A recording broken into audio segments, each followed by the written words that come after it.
When I came home from hospice, I expected silence, maybe the hum of the fridge, the creak of the porch swing. Instead, I saw a sign on my fence line. White letters, red slash. Sold. For a moment, I thought the man had planted it in the wrong soil. Because this was my farm, the land my husband Ray and I built together 49 years ago with a used tractor and hands that still carried the dirt under our nails when we went to church. The air smelled like dust and creek water and something else, something wrong. I followed the sound of laughter around back, and that's when my heart stopped. There was a tent on my lawn, tables, strangers eating catered food I'd never ordered, and my daughter, my only daughter, wearing my pearls, smiling like she owned the place. Then I saw the chalkboard sign. Farm sale, benefiting Mom's future care. My husband's hat, my mother's dishes, my wedding veil, all tagged with prices. And before I could say a word, she turned to me with that realtor smile and said, "Mom, you're home early." That was the moment I realized they hadn't just sold my things, they'd sold my life. I first saw the sign when the wind was moving the cottonwoods like a signed choir, and the orange light of a Tennessee late summer evening lay across the soybeans like a quilt. It leaned in my fence line by the mailbox, white letters shouting in a way my farm never had. Sold, it said, with a red diagonal slash the color of a paper cut.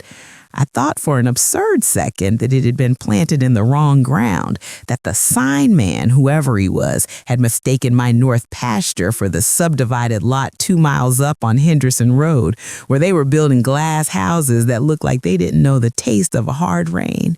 The air smelled like dust and creek water, and the sun was low, and I was standing there in my faded hospice-issue cardigan with a paper bracelet still loose at my wrist, my overnight bag digging into my shoulder because I hadn't planned for more than one night away. I'd been in the county hospice wing for 10 days that felt like one long hour. Pneumonia that scared my doctor, and "we'll keep you for observation" that turned into oxygen tubes, and the soft steps of nurses who knew how to speak gentle even when they were bracing your spirit for the worst. Except it wasn't the worst. I got better. Stubborn as I've always been. My lungs, which have never liked spring pollen or store-bought air fresheners, decided to keep going. I had called my daughter from the hospice bed on the 7th day when my breath could string a sentence again. "Britt, I'm coming home soon," I told her, and she said, "Of course, Mom." She said it quick. She said it in that voice she uses when she's already on to 3 other things, like she's tapping a foot you can't see. Now I stood on the washboard gravel of my own drive, looking at a sign that declared the end of something Ray and I had started together in 1975 with a used tractor, 47 acres, and a wedding ring he bought me on layaway from Bailey Jewelers on Main Street. I set down the bag. The straps had left red lines in the crook of my arm. I thought of going straight inside to lie down, but there was music coming from the back of the house. Laughter. Voices. The kind that carry when people don't expect anybody who matters to be listening. I followed the noise around to the back porch and saw a crowd spread across my yard in little islands of conversation. A rented tent had thrown up shade like a big white mushroom over folding tables covered with catered food I hadn't ordered.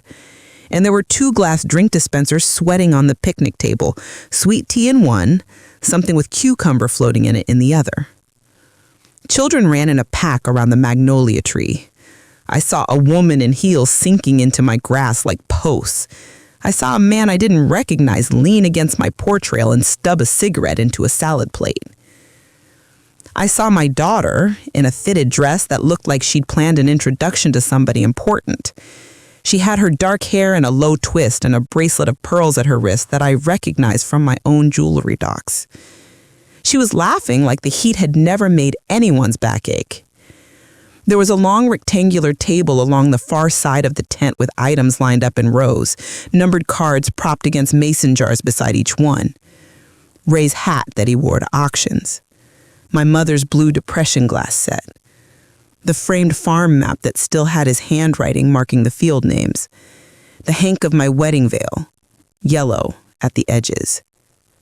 Farm sale, the chalkboard sign said, and beneath that, in curling letters, benefiting Mom's future care. I didn't make a sound, but somebody saw me anyway, and the sound of the tent thinned the way a creek thins where it has to go under the road. Brittany turned and her eyes slid past me, didn't know me for a heartbeat, and then she plastered on the face she keeps for realtors and clients and church lady bake sale photos. "Mom," she said, "you're home. Early." It felt like being a surprise guest in a life that had moved on without me. Whose party is this? And what is that sign on my road? She waved her hand like she was pushing away a fly. "We were going to talk to you tonight. We had this planned already, and, well, you know how hospice makes you think about the future. We thought it would be better to do this with friends around. Support. We've been cleaning up, organizing, making things manageable." "Manageable," I said, "by selling my mother's dishes as if you got them in a yard sale, by putting a sold sign where your father pounded fence posts with his bare hands. Is that what manageable looks like to you?" Dean appeared, as if the sound of his name were built into the timbers of the porch and somebody had knocked. He had on a linen shirt pressed like a napkin at a restaurant I couldn't afford when I was a girl. He was handsome in the way that makes strangers give him the benefit of doubts he hasn't earned. He put his arm around Brittany's waist in a way that claimed the picture. "Miss Harlow," he said. He always calls me that when he wants me to feel like a client. "We're so glad you're up and around. We've been handling things so you don't have to worry. We know you want the best care. We did a private sale with the developer who's going to pay top dollar and—" "Developer?" I said. The word tasted like aluminum. "Which developer?" "A group," Brittany said, and her eyes flicked to Dean. "Red Clay or Red River, one of those. They're doing something tasteful, cottages." My chest hurt in that familiar way it does when I have to go slow up a hill, but this wasn't my lungs. "Cottages where my hayfield is? Did you get my consent while I was high on hospital oxygen? Did you tear my name off one of my checks and glue it to the paper? How did you make my no say yes?" Dean showed me his dentist's white teeth. "Brittany has power of attorney, Miss Harlow. That's legal. We had it notarized. We took care of everything." "That's funny," I said, and I meant it to bleed. Because I remember the day the lawyer came to the house with those forms, and I remember the box of biscuits I made for him because he always liked them, and I remember signing the version that says, "You can pay my electric bill when I'm out cold, but you can't sell my soul to the nearest bidder." "Mom," Brittany said, warm and warning, "let's go inside. You're tired. Everybody's here because they care about you. We want to make sure you have the best home. There's a waiting list for the nice assisted living. This is the only way to make the deposit." Somebody behind me laughed at something that had nothing to do with me. Somebody else held up Ray's hat to check the sweat-stained band and set it down again like it wasn't worth what it was worth. I thought about how shame is sometimes a slap, but sometimes it's just a steady hand pressing at your back until you're stumbling forward where you don't want to go. I did what I always do when I'm cornered. I got quiet. "Turn off the music," I said. "Peck up the glass and the forks. Put my mother's dishes back in the cabinet. Take that chalkboard sign and erase it until you can't read the word care anymore. This is not happening on my lawn." "You need to rest," Dean said. "You're making a scene." "On my grass," I said, and I felt a fierceness rise in me that I'd last felt when a coyote took one of my hens in broad daylight and I threw a shovel at him without thinking. "On my porch, in my air, and you, boy, you are standing in the spot where my husband used to sit and shuck corn at night to talk to me about everything we had to face the next day, and I'm telling you to move your elbow because you are rubbing your cologne into my paint." For a second, nobody moved. Then the neighbor kids stopped running in the yard because children smell weather better than adults and know when lightning is about to start. Brittany stepped toward me, hand held out from my elbow, and I did not give it to her. I picked up my bag from where I had left it by the fence. I walked past them all through my own back door. The screen hissed like it does in summer and smacked shut. Inside, the house smelt like lemon cleaner and nothing else. Dean's cologne hung in a corner of the kitchen. There were new plastic tubs with lids under my table, filled with things I hadn't packed. My bedroom looked like somebody had taken pictures of it to put on the internet. The quilts I made from Ray's shirts were stacked too neatly at the end of the bed, with a basket of incongruous eucalyptus sprigs set beside them. The little bank envelope with my emergency cash was gone from the top drawer of my dresser. I checked the second drawer where I keep the folded socks. Gone. I pulled open the bottom drawer. My wedding album was there, but the first page had been pulled loose, the white of the paper torn like a bark peel. I set my hand on the top of the dresser and breathed slow until my anger didn't make me dizzy. I went to the closet where the floor is uneven because of the way Ray patched it this summer. We were too broke to call anyone else. I ran my hand along the top shelf until my fingers found the cigar box. It wasn't where it usually sits because someone had looked, but it was there, behind the old shoebox with Christmas ribbon. I took down the cigar box and sat on the carpet with it on my lap. Inside were things I don't show anyone.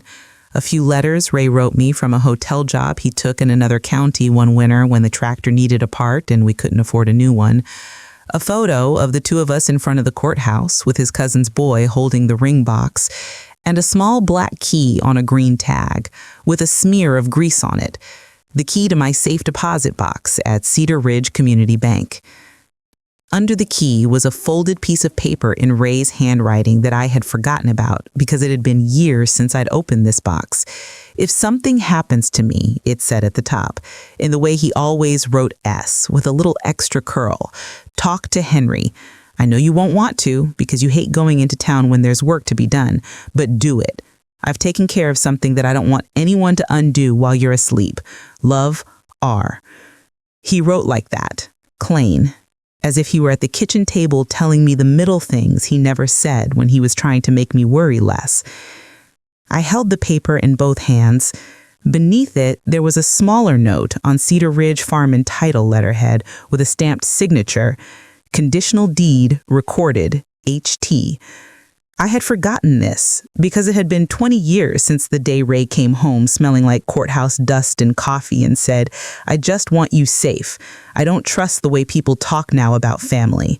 I've seen too many men at the auction brag that they're going to put their mamas in a condo and pave the pasture.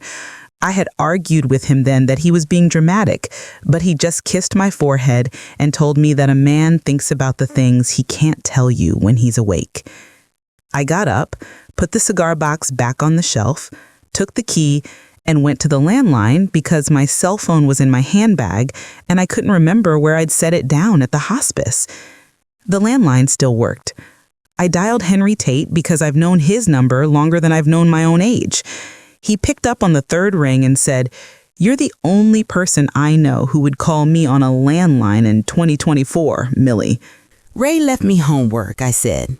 He always did like to give you something to do, Henry said, and his voice got soft. How are you breathing? I'm breathing mad, I said. Is that a way to breathe? It keeps you from lying down, he said. Do you want me to come to you or can you come to me? Don't come here, I said, and I told him about the tent and the chalkboard sign and the sold in my fence line. There was silence on the line when I said that, and then Henry hissed in a way that made me think of a rope sliding against the nail. I'll meet you at the bank in half an hour, he said. Bring the key. I went back through the house, past two women in halter dresses, standing in my hall bathroom, using my hand soap like they were at the Hyatt. I went out the front because I didn't want to walk through the tent again. At my truck, Bucky from down the road was sitting on my tailgate with his cap in his hands. He stood up when he saw me. He was polite in the way I love about men who grew up on dirt roads. Miss Millie, I told Dean that this didn't feel right. I told him, aren't you supposed to be here for a sale like this? He said it was all arranged. Thank you for having enough manners to be ashamed for him, I said. Go home, Bucky. Tell your mama I'll bring her cuttings from the peonies like I promised. This is going to get uglier before it gets better. I'll stay if you want me to, he said. No, I told him. If I have to be talked ugly to today, it'll just be my blood doing it. At the bank, the air felt cold on my skin, and the carpet felt like the kind of grass I don't have anymore because the old push mower finally gave up 2 summers back, and I can't handle the new one with the power start. The woman at the safe deposit box room looked at me like I was bringing her part of a morning she'd hoped would be quiet, and she checked the green tag key against her sheet and took me into the little room with the little table that makes everyone feel like they're more important than they were a minute ago. I clicked open the box like muscle memory and slid out the manila envelope that had been in there so long it had left a rectangle-shaped dust shadow on the metal. Inside was the deed Ray and I had signed together the spring after we paid off the mortgage. Behind it was a document I'd never paid attention to because it was written in the kind of legal English that sounds like a foreign language wearing a suit. Henry read it out loud for me anyway, his finger moving along the lines like we were in 2nd grade again, and he sat next to me because I knew how to sound out words better than he did back then. He tapped one paragraph with his brown knuckle. Here it is, he said. Ray was always clever. This farm is placed in a revocable life estate trust with you as the life tenant, meaning you hold the right to occupy and control to your last breath. Any conveyance without your express, in-person, notarized consent triggers automatic reversion to the trust and freezes alienation until a court reviews. He made it hard on purpose. You can't sign away your soul even if you're tricked into thinking it's a good idea, and nobody can sign for you while you're breathing air on your own steam. I didn't sign anything, I said. I didn't tell anyone to sign anything for me. Then somebody forged your consent or misused a limited power they were given. Either way, their sale is no sale. It's a piece of paper with a future in a shredder, but it'll take court to scare the right people. Brittany says she has power of attorney. Henry smiled in a way that shows the teeth God gives lawyers when they're born for this kind of fight. I wrote that power of attorney when Ray was in here with a coffee in one hand and mud still on his boots. It's limited. It's good for electric bills and stopping your internet when a storm knocks it down for a week. It's no good for selling the skin off your house. Will court hurt her? I asked, and I hated myself for it, even as I said it. Hated the part of me that wills a child scrape knees away with a kiss, even if the child shook her hand free from mine 1,000 times before that. Only if she keeps walking in the road I'm going to show the judge, Henry said. But I need you to be strong. I need you not to take phone calls when she cries. I need you to let me be the one who answers the door when men with shiny shoes come. You know I don't like men with shiny shoes, I said. That's right, he told me. You like a man who leaves little tracks of dirt in your kitchen and fixes your cupboard door without telling you he already did it. We ain't got that man anymore, Millie. So you got me and the ones I hire. He tapped the deed again. I'm filing an emergency injunction before the clerk goes to lunch. I want that sign off your fence before sunset. Do what you have to do, I said, and my voice thickened and cleared again. Do it fast. I drove home on River Road with my window down, even though it made the truck smell like diesel and creek rocks. Wind was good. Wind was proof of being alive. I thought about Ray's hands on the steering wheel. He had long fingers, and he could fix anything that could be fixed with wire and patience. He couldn't fix a heart, though, not his. The winter he died, he was fixing the fence along the south field because the neighbors got new cows that didn't understand boundaries, and he leaned on the post pounder to catch his breath and slid down slow, and that was it. The men from the fire station came because they knew me and didn't want to leave me alone, and one of them cried on my back porch before he stopped himself and apologized to the air. Half the town brought casseroles until my freezer was a mathematics problem about volume. And a woman at church prayed in a way that made me want to take back the prayer from her and do it myself. When I turned into my drive, the tent was still up, but there were fewer people under it. The caterers had long faces like they were going to be paid by a card that might bounce. The chalkboard sign had been smudged. On the porch, Brittany was standing with a woman I recognized from the county notary office.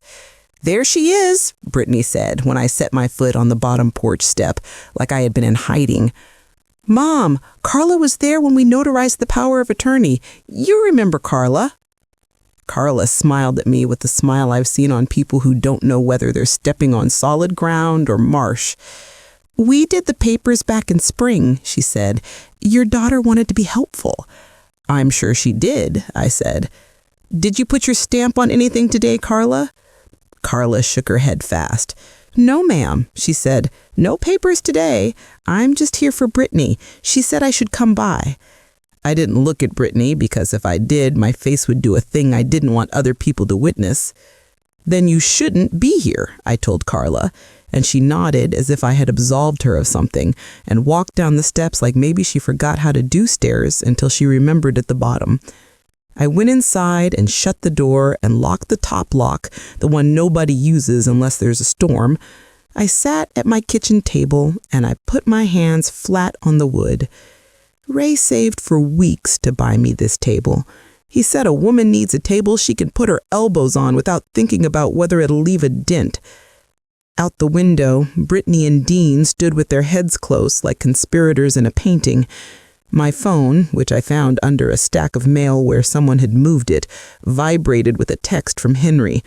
Injunction granted. Deputy on his way. I'm filing reversion. Don't talk to anyone except me. Breathe. The deputy was Mary Ellis, who wore her hair up like she didn't want anyone to guess what it would look like down.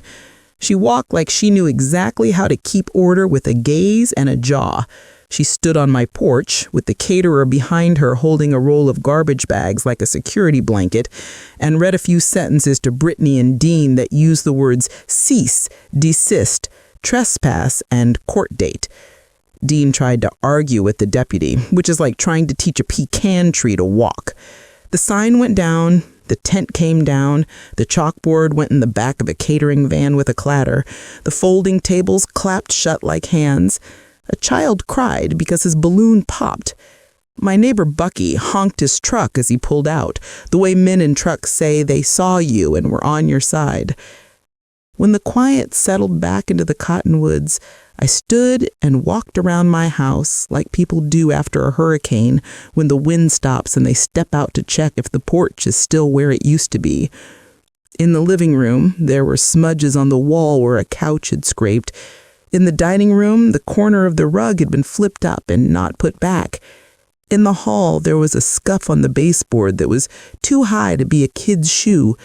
Small details that are the leftovers of disrespect. I spent the evening pulling my mother's dishes from the plastic tubs and putting them back in the cabinet where they sit with the chips turned to the rear. I set Ray's hat back on the peg by the back door.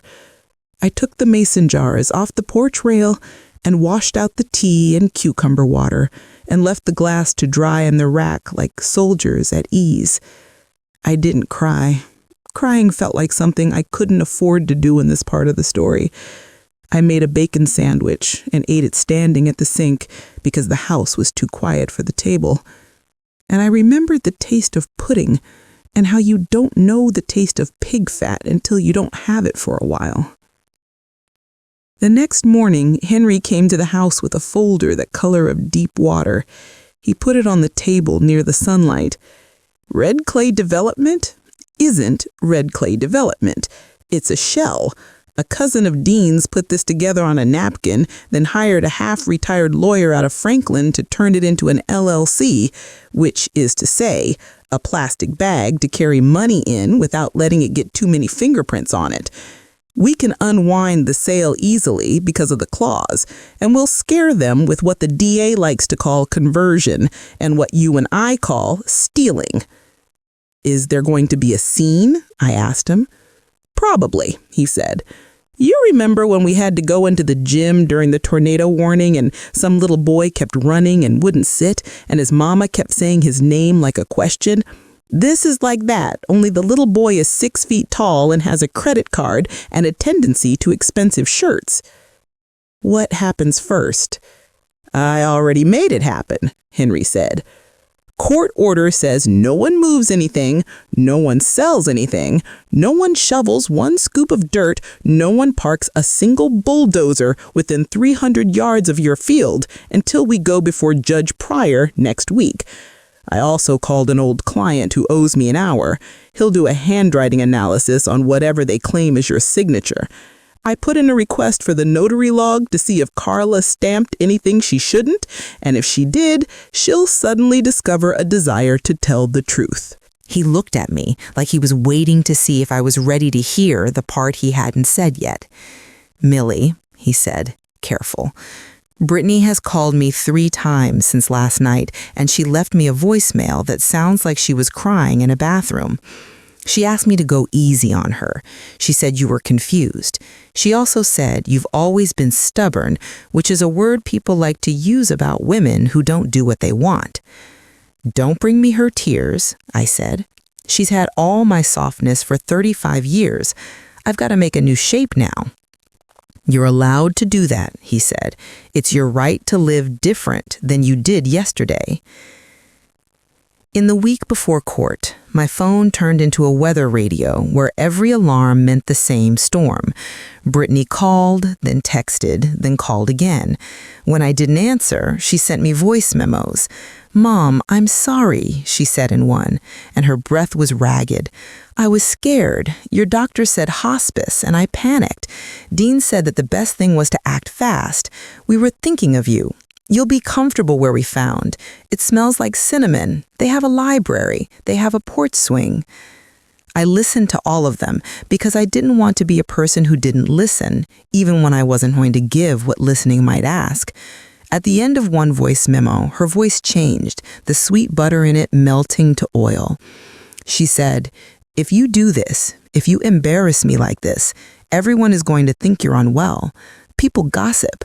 You won't be able to walk into church." "Then I'll switch pews," I said aloud to my empty kitchen. My plate with a biscuit and jam on it reminded me that comfort can be as simple as butter. Dean texted once. It was a photo of him with Jacob, my grandson, at the ball field, both of them making their thumbs into guns at the camera, as if anyone wanted to shoot that badly. He wrote, "Your grandson deserves stability, not your pride." I turned the phone face down and washed the kitchen floor with vinegar. At night, I lay in my bed listening to the creek beyond the pasture sound like conversation. I would feel sleep slide near, and then my mind would jump and I'd be awake again, remembering a specific day, the time I found out in 7th grade that my father had gone to see another woman and my mother made pot roast anyway, because what else was she going to do? Or the day I found out that Ray had sold a piece of equipment without telling me because we needed money to get through the season, and he knew I would have told him to sell my quilt instead if he'd asked. Or the day Brittany said she was not going to the college I'd saved for because she wanted to work in a real office, make real money fast, and then she brought home a man who did not look at our home like a man looks at a place he might eat his dinner on the porch. The day before court, Henry came by with a place under his eye that looked like he hadn't slept much. "Henry," he said, "folded like a card table. She stamped an affidavit she never saw you sign. Brittany signed your name on a photocopy of the deed that didn't show the reversion clause. Red Clay wired a deposit to Brittany's joint account with Dean. She withdrew $10,000 in cash the same day and bought herself a ring as a protection charm." "Is she going to go to jail?" I asked, and I heard how small my voice got on the word jail, like I'd gone back to being 9 and whispering because I liked the shine of the word candy more than I liked the taste. "I don't know yet," Henry said. "The DA will decide whether this is stupid or criminal, and I'm going to give her everything she needs to call it criminal. I'm filing for a restraining order in the meantime because Dean parked a truck half a block from your house at 2 a.m. last night and sat there. Deputy Ellis checked the tires. They were warm. He'll say he was out driving and cooling off. He'll say the air made him think. I'm sure his lawyer will say that. But you deserve to sleep." I woke up at 2. I thought it was the creek talking louder. It was the air. Sometimes a county fills up with people's intentions, and you can feel it push against your windows. That night, a rock hit my porch steps lightly. More a tap than a threat, but it made my hand shake. The porch light washed the boards pale and showed me the rock with its little spot of blood where a scraped knuckle had left something human behind. There was a note wrapped around it. "Sign the papers or we go public," it said. It was in all caps, the kind of printing men do when they want to appear out loud. I folded the paper into the trash bag with the coffee grounds, and I put the rock in my pocket. Sometimes the thing thrown at you is also something you can use to hold a door open. The courthouse in Cedar Ridge looks like the courthouse in a television show. Columns, red brick, a clock face that is continually 3 minutes off because the man who fixes the clock is 80 and doesn't have time to come more than twice a year. The courtroom smells like varnish and old arguments. The bench is worn exactly where the judge's elbows go, which is how you know a place is used for its purpose.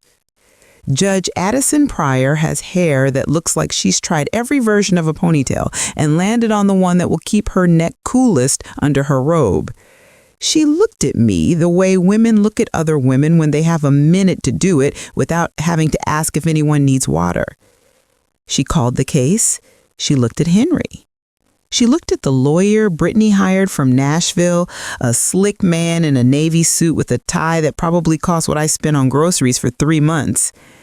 Henry stood and said my name like he was saying something that would be part of a blessing. He told the judge about Ray and the clause and the deed and the way life doesn't always go with the sequence of things the internet tells you is normal, but the law, if you write it right, can hold what life spills. He entered the original documents into the record. He had the handwriting man testify about the signature. He had Carla testify about the stamp. She cried on the stand and called me Miss Harlow twice and ma'am once. She said she knew it was wrong, but she thought she was helping a daughter help her mother. The judge looked at her with a kind of tired kindness and told her she would get a separate piece of paper in the mail that she wasn't going to like. Dean's lawyer tried to make me small. He asked whether I remembered everything as clearly as I thought I did, given my recent hospitalization. He asked whether my relationship with my daughter had always been contentious and whether I might be overreacting because of grief for my husband. He used the word stubborn, and I watched Judge Pryor's mouth twitch once. I remember the wind smelled like the first time I kissed my husband in the South Field. I remember the day my daughter was born and the sound she made, like an angry bird. I remember the day she told me I was too old to understand how the world works now. I remember a rock hitting my front porch last night with a note that was not in any way an act of care. And I remember that nowhere have I ever told anyone they could sell what I spent my life tending to.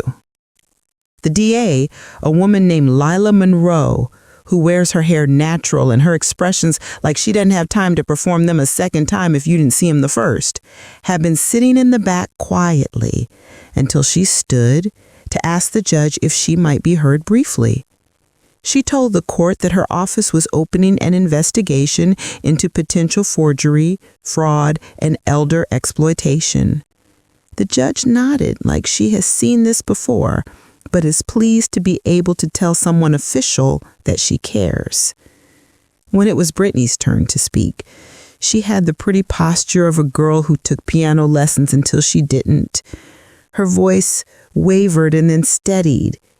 She said, "I thought my mother was dying.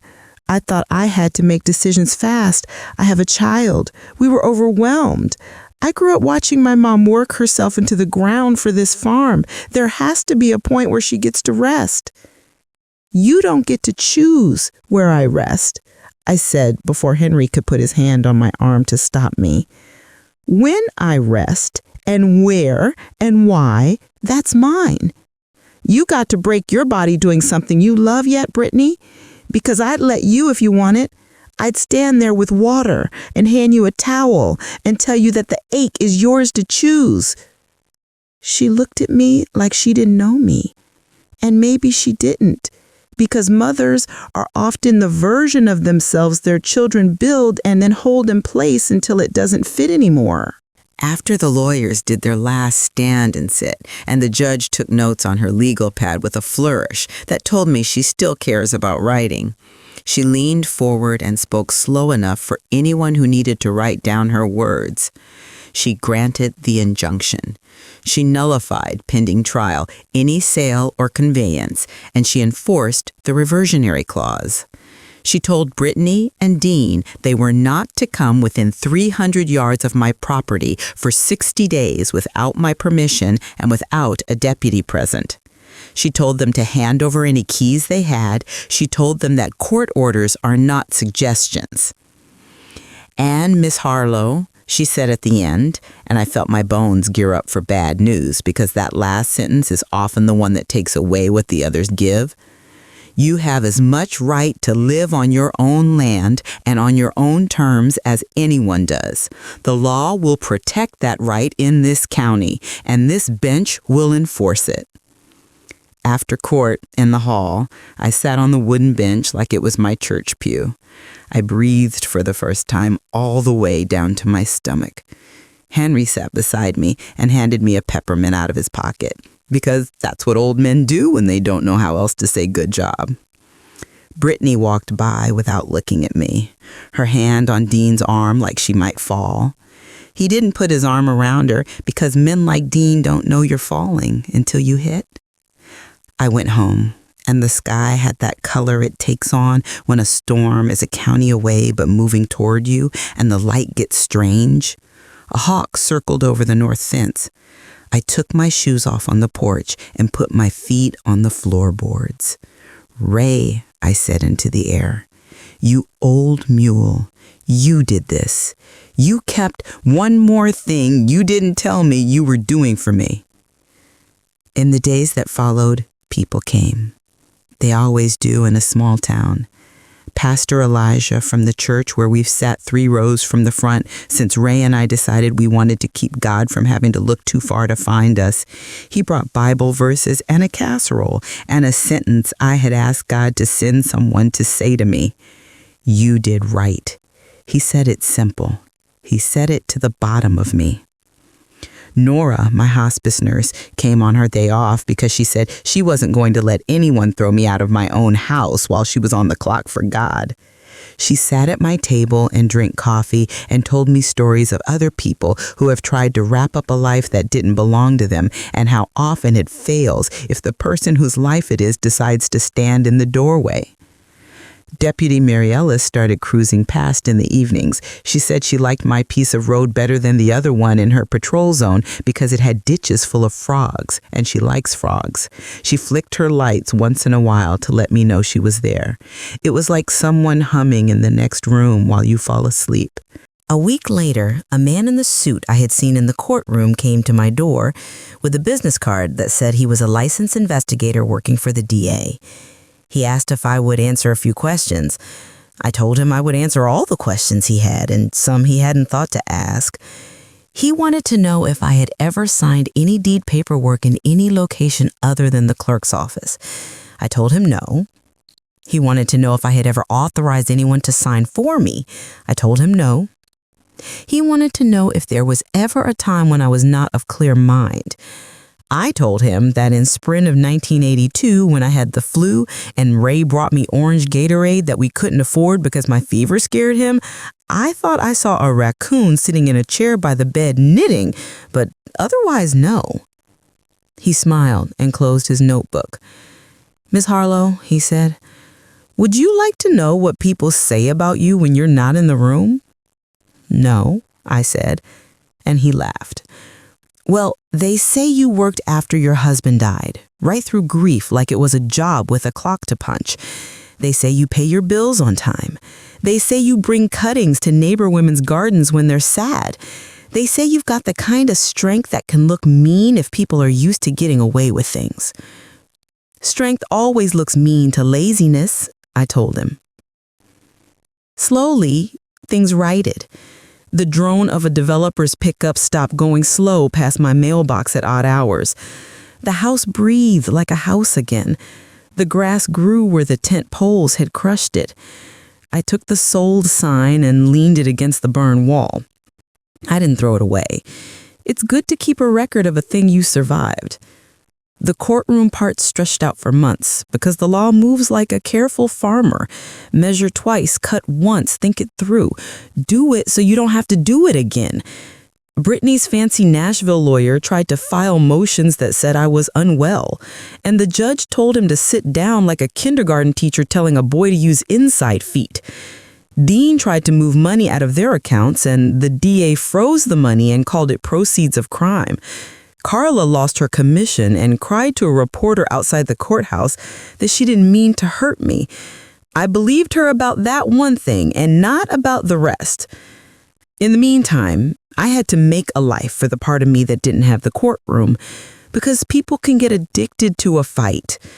Pastor Elijah warned me about that one Sunday when he came by with a lemon pound cake.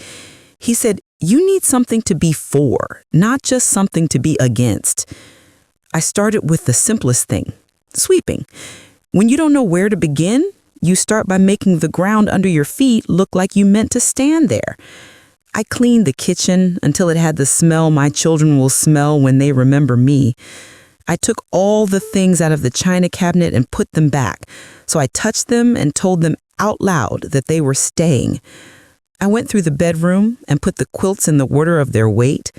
I found a letter from Ray in the bottom of a cedar chest, one I didn't remember, written the autumn he and I tried to raise pumpkins for extra money and the flood took half the field. In it, he said, "Everything that is worth keeping takes two people or one person with a very stubborn heart. You have always had both." I took Thor, Ray named him that when Jacob was 3, because the boy liked hammers and thought it was funny to pretend the dog was in charge, down to the crete to chase sticks. He is big and black and sheds like he's secretly 2 dogs inside one. He fetched until his legs said enough and then lay there with his belly in the mud like he was plugging himself into the earth. I laughed out loud. It sounded like a person who gets to live in a place she chooses. I thought about money. I had enough, but not excess. The farm was paid off because Ray and I believed in sleeping on land that doesn't whisper bank due dates in your ear, but parts of the place needed work. The roof complained when it rained hard from the west. The porch needed leveling so my coffee didn't roll toward the rail when I set it down. I went into town and sat with a banker who wore a tie with pigs on it and asked me if I wanted to refinance, and I told him I'd rather eat a sack of nails. I showed him what I needed and what I had, and he said he would think of creative options, like bankers do when they're deciding whether your life will be interesting to them. I told him I was going to open something small on the property that would pay for itself if I did things right. A reading room with coffee and pie, a place for the neighborhood children to come do their homework after school, a place where older people who don't want to drink in bars could sit and talk, a place I could call Harlow's Haven without making Ray roll his eyes at me for the alliteration. He looked at my numbers. He looked at my face like he was deciding whether it was a bluff. He said, "You know everybody's opening things like this now." I said, "Then they'll know what to do when they come in here." He gave me a small line of credit that would let me buy a decent espresso machine and some paint, and I signed the paper with my name in my handwriting while my hand shook only a little. I painted the old tack room and the lean-to on the side of the barn a soft color that looks like early morning. I bought a second-hand counter from a closed cafe in Knoxville, and Ray's cousin brought his tools, and we made it fit like it had always been there. I sanded the farm table and oiled it until you could see your face. I put up shelves and filled them with donated books. The first box came from the school librarian, with a note that said, "I don't know if the world you grew in and the world these kids are growing in will meet in the same places, but they can meet here." The second box came from the home of the woman who used to run the beauty shop in town. She told me that if anybody made fun of my hair in 5th grade, I should send them to her and she would make them sit under the dryer for a whole afternoon. On the day I opened, I put a chalkboard out by the mailbox. Ray would have teased me for joining the people who write on chalkboards like they invented chalk, but he would have stood there with his arms folded and a grin too. I wrote Harlow's Haven, pie, coffee, books, quiet, donations welcome. I unlocked the door and it felt like undoing something that had been done for me without my consent. The first person who came in was Bucky, with his cap and his politeness and a mason jar of honey from his hives. He said this was payment for the peony cuttings I hadn't yet brought and for standing up in court in a way that made him think about not letting his own people use him. The second person was a woman I didn't recognize who told me she had driven from the next county because her sister sent her a screenshot of my chalkboard on Instagram. She ordered coffee, she sat by the window and cried into her napkin for a while, and then she bought a copy of a novel and wrote her name inside it. And I knew that something in the world had tilted a degree toward better. I don't know what I expected to happen with Brittany and Dean. Maybe I thought there would be a scene on my porch that everybody would notice. Maybe I thought there would be a letter in the mail with a confession that would make my mother's heart fold up like a paper fan and put it in my pocket where I could carry it again. What happened is quieter. They moved out of the rental on Oak. The DA filed charges that made the words forgery and exploitation feel like the big bad wolf, but like a mechanic's list of the parts that needed replacing. Dean pled to something that would keep him from getting contracts for a while and would keep me safe. Brittany accepted a deal with classes that have names that sound like new ways to be. The judge ordered restitution, not everything, because everything can't be paid back when what's owed is air and time, but money that would cover some of what I spent protecting what they tried to take. There was a restraining order with dates and distances and deputy signatures. Months passed the way they always do when you're counting them by seasons instead of calendars. The leaves turned, the creek thinned, and the deer came down onto the edges like girls slipping into a cold lake 1 inch at a time. I baked pie after pie until people told me my crust might be as good as Cherie Patterson's, and there is no higher compliment in this county. The reading room filled with kids doing homework after school. A boy named Chance, who wears the same hoodie 3 days running and smells like the back of a bus, learned to read out loud to me without stuttering. He brought his little sister the day she had a fever, and she slept on my couch with her sock feet toward the window, and I felt like the world was letting me do something useful again. I wrote on a paper calendar made from a seed catalog, new roofs scheduled for April, paint the porch in May. Put in raised beds in June, plant zinnias. I bought a sign that says no Wi-Fi, talk to each other, not because I hate modernity, but because I like faces. The donation jar paid for more coffee than I thought it would because generosity grows long legs when dignity keeps it company.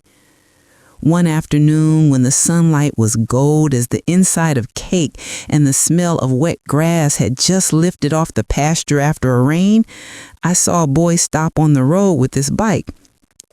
He looked in the window of the reading room. He was tall in that way boys are tall before they know how to be tall. His hair was shaggy and his shoes were too white. He set the kickstand with his heel and stood with his hand on the windowsill as if he was waiting to be invited by the house itself.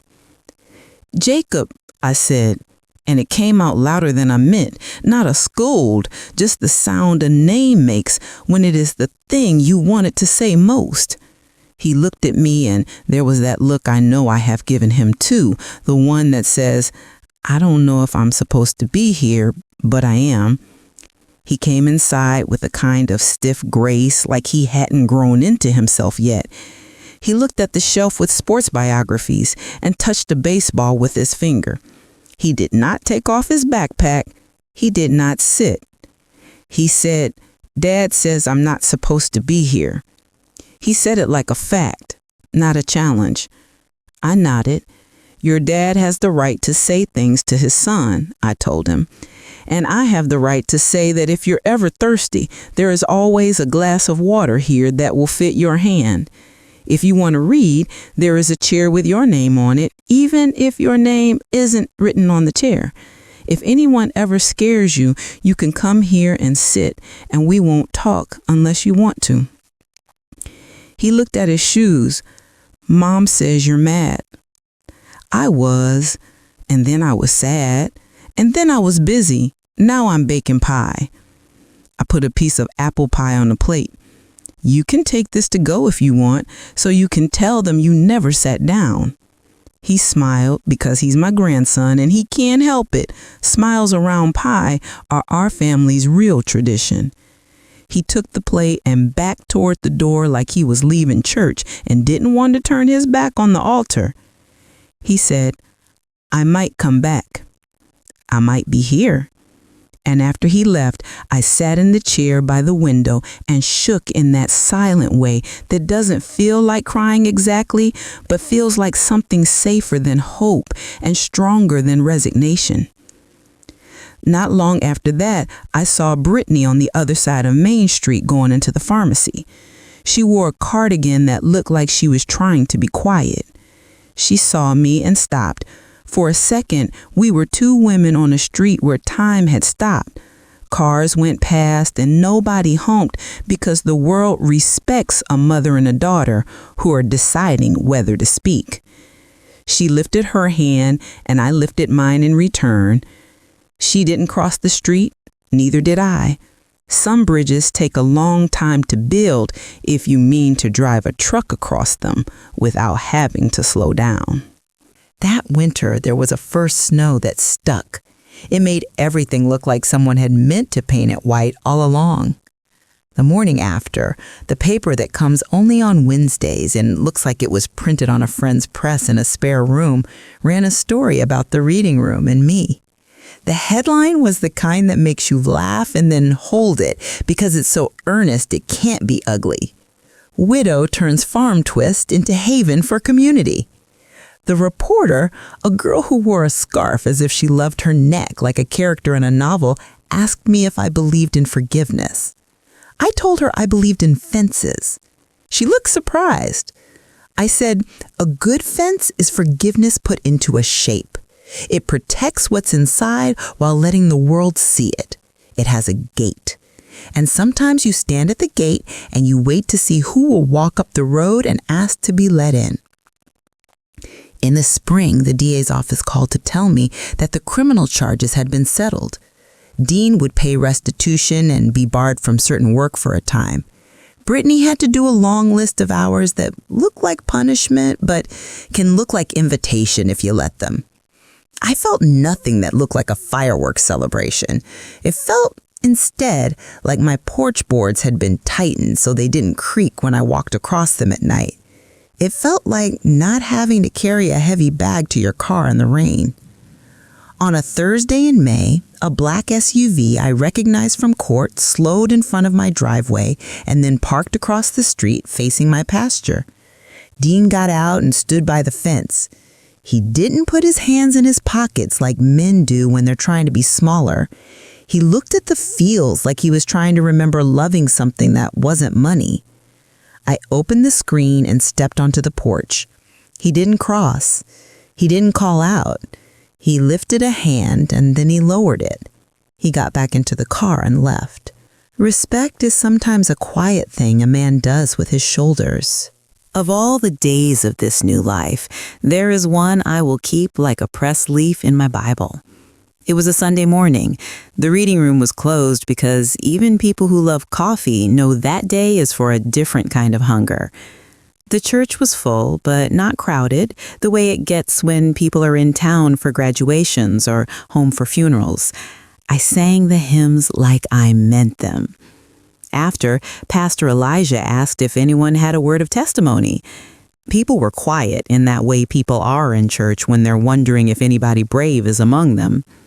An old man stood and said he had a good peach crop. A woman said her niece had passed her exam. Then I stood, and people looked at me in the way people look at someone who they've read about in a paper. I held my hands on the pew in front of me because sometimes you hold on to steady yourself even when you're standing. I thought I was going to die, I said, laughter in my throat, because even the truth can be funny when you say it plain. And then I didn't. And my daughter and son-in-law sold my farm while I was asleep. They thought I would forgive them because I always have. And then I didn't. I hired a lawyer and I went to court, and I found out that my husband loved me so much when he was alive that he built a fence around my future that the law respects. I opened a reading room because people need a place to sit that doesn't cost them money and doesn't ask them to buy anything other than pie. And I stand here today and tell you this: you are allowed to be kind, and you are allowed to be firm. You are allowed to set the table and lock the door. You are allowed to bake a pie and file a motion. Do not confuse forgiveness with permission. Do not confuse love with surrender. And do not let anybody tell you that being 67 means you're done deciding what to do with your hands. There was a quiet that didn't feel empty. Then people breathed again. The small whispers of 100 people putting their bulletins and their purses and pockets sounded like rain. After church, in the gravel lot, a woman I've known since we took our driver's license test together came up and touched my elbow.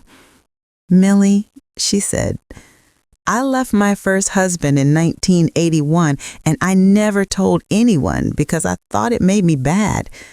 I've been carrying my own papers in my pocket all these years.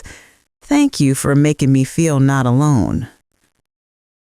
Sometimes it felt like the story was something that had happened to someone else, and I had been allowed to narrate it. Then I would see the sold sign leaning against my barn, and I'd remember that it's mine.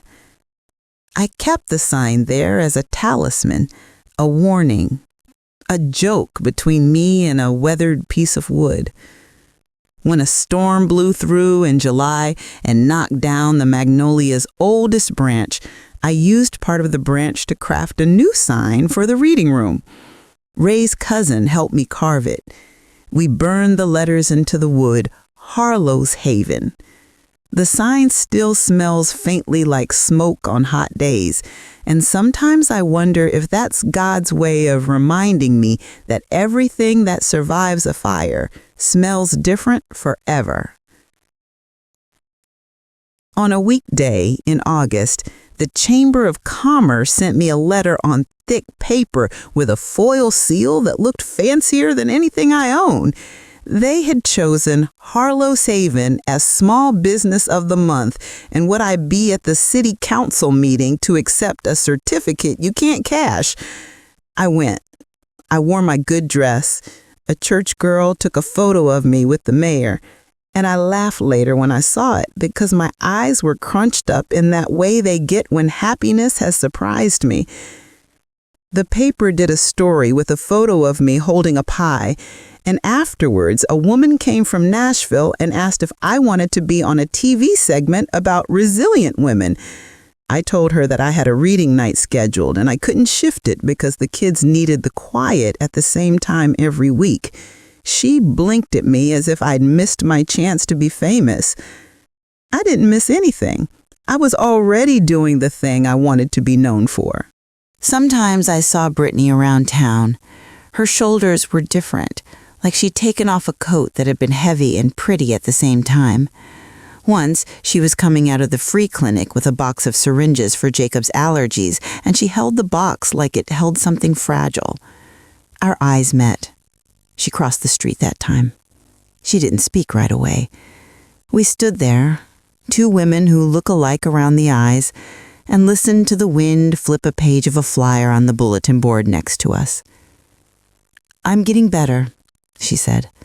"I started going to meetings. A counselor told me that I learned a long time ago that money is how you keep love. I didn't know that's what I learned, but it was. I learned it at your table when you paid bills and sighed. I learned it when you put groceries in other people's baskets and never asked for the money back. I learned it when you praised me for making money more than you praised me for coming home on time. I could have argued with her. I could have said that mothers are allowed to be complicated and children are allowed to be wrong in their recollections. But I didn't. I said the thing that was both apology and invitation. I'm sorry. She nodded like she had practiced accepting that sentence and not turning it into evidence in a different case. I'm sorry too, she said. I'm not asking you for anything. I'm just trying to say that I'm not the same. Not today. Maybe tomorrow I'll be stupid again, but today I'm not. Is it okay if Jacob comes to your reading room after school sometimes? I'll drop him at the end of the drive and he'll walk the rest of the way. Yes, I said. Tell him I keep the good pens in a jar by the window. I won't come in, she said. You can if you want, I told her, and I said it like a person who was not promising and not withholding. After she left, I went into the reading room and straightened the books, because that's what I do when my mind is full. I put a new plant in the window, a pothos that will survive even if somebody forgets to water it for a week. I set an extra plate on the counter because I have found that it is good to make room for something before you're sure it will arrive.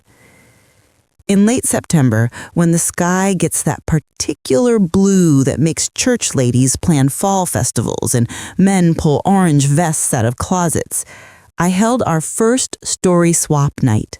It was Bucky's idea. He said people carry whole books around inside them and never have a place to set one down. The room was full. The rules were simple. 5 minutes, no interruptions, clap even if you disagree. A woman told a story about the day she decided to stop reading a devotional book and start reading a novel because the novel let her see the world softer. A man told a story about his brother who stole his truck and then brought it back cleaner than it left. I told the story of the sold sign, and when I got to the part where the judge said what she said, people put their hands together like they were throwing a hat in the air, and I felt a kind of warmth in my chest that no oxygen tube ever gave me. If you want to know whether I think I did the right thing, sometimes I check by standing in the south field right at the fence line where the neighbors' cows blink at me like long-lashed girls, and I ask Ray out loud whether he approves.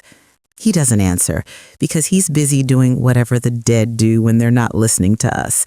But the wind often picks up just then, and the leaves rattle in a way that makes my scalp prickle and my mouth tip up. I'll take that as a yes. And if any day I miss here, I figure I'll find out by the way the pie doesn't set right or the coffee burns. The world has a way of telling you when you're off by an inch. Some nights I sit on the porch with the lamp off, because the dark is lovelier when it's not busy. I hear the creek and the tree frogs and a coyote sometimes and the far-off thrum of the highway. I think about the girl I was and the woman I am and how neither of them could have pictured this. Me, 67, running a reading room on a farm that almost wasn't mine anymore, laughing with a deputy about frogs, waving to a grandson at twilight, nodding to a daughter across the street instead of drowning in either fury or sweetness. Balance is a word the yoga studio in town uses, but it's also a word old women on porches know without having to pay for a class. Balance is pie and paper. Balance is a clause in a deed and a cut flower in a vase. On the anniversary of the day I came home from hospice and found the sign, I took the sold sign down from the barn and painted over the letters. I wrote with a steady hand and a brush that shed more bristles than I liked. Saved. I leaned it back where it had been so I could see it when I opened the barn door. It made me laugh. It made me think of an old gospel song. It made me think of Ray, who would roll his eyes and then kiss me for it. If you came by, I would pour you coffee and give you pie and let you pick a book. I'd ask if you wanted the seat that gets the morning sun or the one by the plug. I'd tell you that there are rules here. The rules are simple. You have to be kind. You have to be a person who is trying. You have to keep your hands to yourself unless you are lifting something heavy for someone who can't. You have to tell someone if the bathroom needs more paper. You have to put your name and the book's title in the little library card and put the card in the box so we'll know where the book went. Occasionally, people bring me stories about other farms gone or going, about daughters or sons who did worse than mine did or better, because comparison is a game no one ever wins. I listen. I make more pie. I tell them about Henry and reversion clauses and the way writers of deeds can be poets if they try. I tell them about Pastor Elijah and the math of enough. I tell them about Deputy Ellis and the way a patrol car light can feel like a lullaby when it passes your window at 2 a.m. I tell them about how sometimes the best revenge is just waking up on your own pillow with nothing to hide. The day I got the certificate from the chamber, I hung it in the reading room crooked and left it that way because I like things to have a visible human hand in them. Under it, I taped a photo of Ray and me with our first calf. She was scrawny and looked like she might blow over in a stiff wind. We named her Peach. She grew into her legs. She stomped like she owned her plot of earth. She died old and soft. I like to think that's the goal. Jacob comes on Tuesdays now. He sits in the chair by the window and does his homework. He likes to underline things. Sometimes he slips and underlines the wrong words, and I ask him what he meant to underline, and he tells me what he meant, and I tell him that he might as well underline that then too. He brings his friend, a boy named Marcel, whose mom cleans rooms at the motel by the highway, and whose dad drives the delivery truck on routes that keep him gone 3 days at a time. Marcel eats pie like he hasn't had dessert in a month. And then he says thank you with his head tilted the way boys tilt their heads when the words feel too heavy to say upright. Once in a while, when Brittany has time between work and getting dinner together and trying to keep the world the right temperature for a 12-year-old boy, she drops Jacob and sits in her car at the end of my drive and looks at the pasture like a woman trying to teach herself how to see something correctly for the first time. She doesn't come in. Sometimes I leave a paper cup of coffee on the fence post. When she drives away, the cup is gone. That's all the conversation we need right now.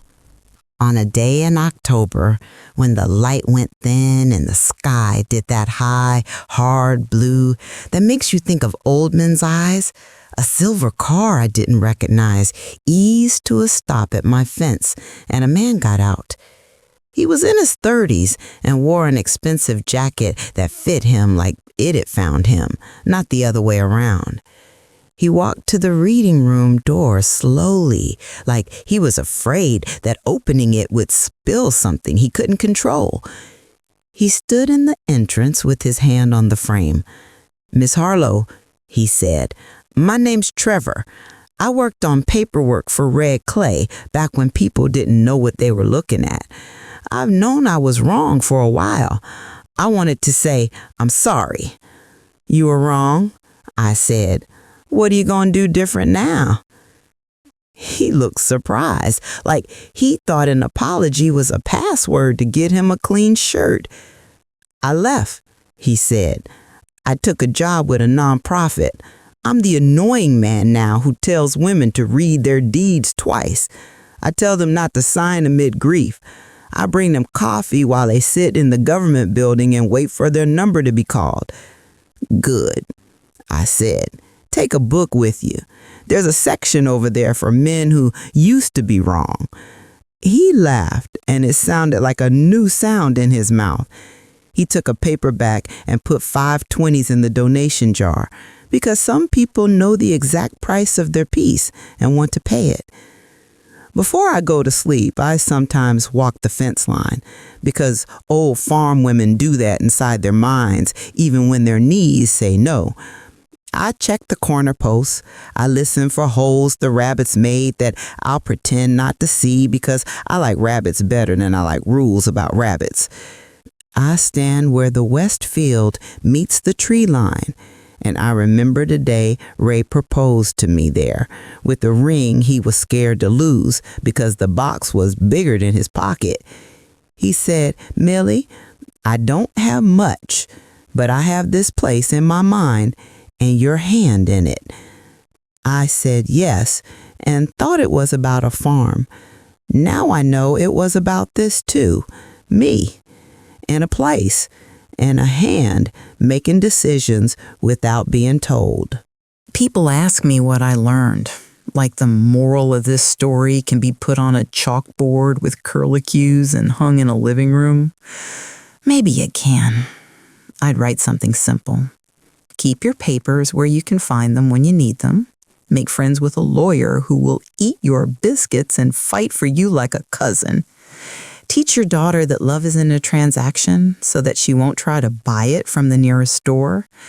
And remember that the loudest word a person can say in this world is sometimes the quietest, no.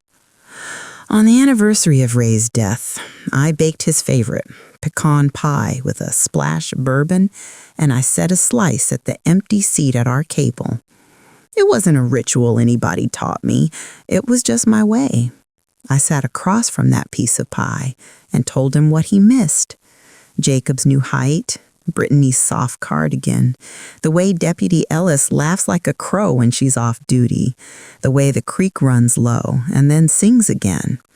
I told him that I hope wherever he is, there's a fence, not because anyone's trying to keep him in, but because it's nice to lean on something while you look. I went to bed with the window cracked because nights like that are meant to be shared with the trees. I slept the kind of sleep that comes when the fight is over and the work is right. And in the morning, before the reading room opened, I put on water for coffee and I cut up apples for pies and I swept the floor. And I felt like I had when I was 22 and he and I had just brought home Peach. And we had more energy than money and more hope than we had since. And we were right.